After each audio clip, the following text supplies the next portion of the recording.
Doctor Mohammad Yunus এখন যে পলিসিগুলো হাতে নিয়েছে, এই 54 বছরও আমার মনে হয় আমি যতটুকু অ্যানালাইসিস করেছি, যতটুকু পড়াশোনা আছে আমার, এ দেশটা দাঁড়িয়ে যেত শুধু দাদাদের কারণে দাঁড়ায়নি।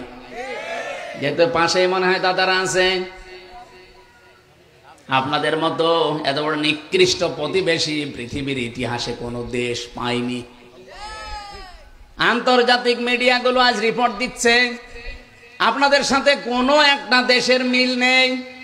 পাকিস্তানের তো দা কুমড়ার সম্পর্ক, আফগানিস্তানের সাথে একটা চিকন বর্ডার আছে, তাও তাদের সাথে মিল নেই। মালদ্বীপের সাথে মিল নেই, ভুটানের সাথেও মিল নেই, মায়ানমারের সাথেও মিল নেই, সিরিয়ার সাথে তো নেই। বাংলাদেশের সাথে মিল ছিল, কন্যা ছিল, কন্যা নেই, মিল নেই।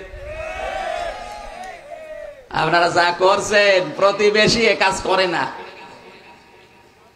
আল্লাহর ঘরগুলো একটা একটা করে ভেঙে ফেলছেন আর বলছেন এখানে 500 বছর আগে এখানে মন্দির ছিল।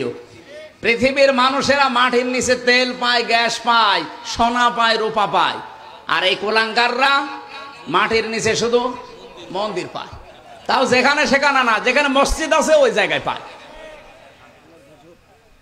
আমরা যদি এখন বলি ঢাকার স্বামীবাগের যে মন্দির ইস্কন, এটা 1000 বছর আগে এখানে মসজিদ ছিল, ভেঙ্গে মসজিদ বানাবো, কেমন লাগবে আপনাদের? আমরা আপনাদের মতো এরকম নাফরমান না। এ বাংলাদেশে আমরা যে জাতির লোকই আছি না কেন, এই দেশটা আমাদের। কথা বলেন না কেন?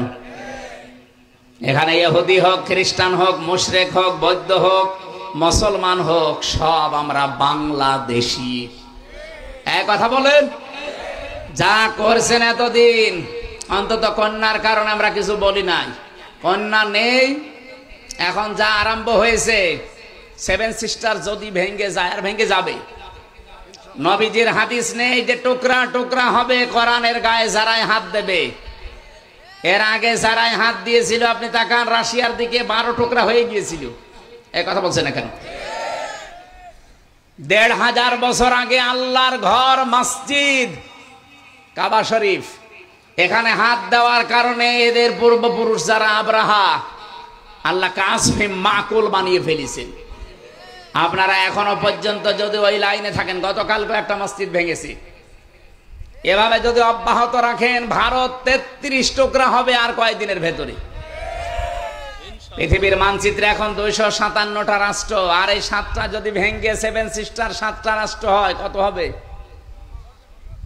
হ্যাঁ, 7টা বেড়ে যাবে না?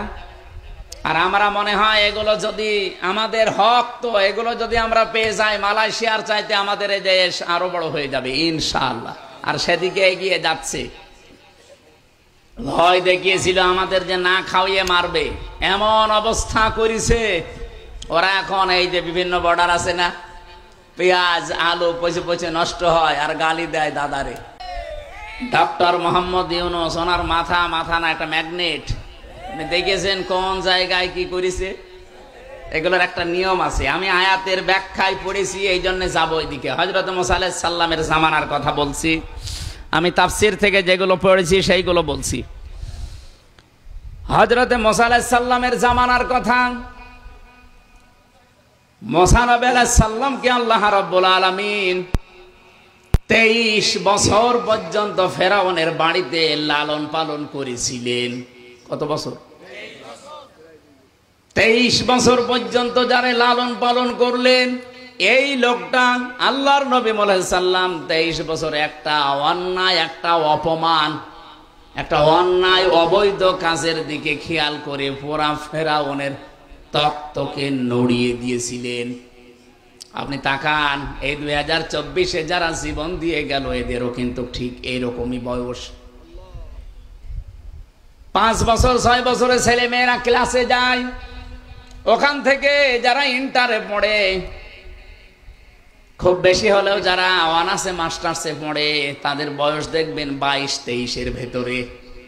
এই কথা বলেন এখানে কিছুই বলি না। 18 বছরে আমরা হঠাৎ করে দেখলাম এই 23 বছর 22 বছরের ছেলে মেয়েরা কি এমন অদৃশ্য, কি এমন পেয়েছে, একটা অন্যায় এই শব্দটা সামনে নিয়ে তারা আন্দোলন আরম্ভ করেছিল। মুসা আলাইহিস সালামের সূরা কসসের তাফসীরে পড়েছি, পৃথিবীতে কোন স্বৈরাচার জালেম এদেরকে যদি কেউ হটাতে চায়, সর্বপ্রথম 1 নম্বরে যে কাজটা করা লাগবে তার নাম জ্ঞান অর্জন করা লাগবে।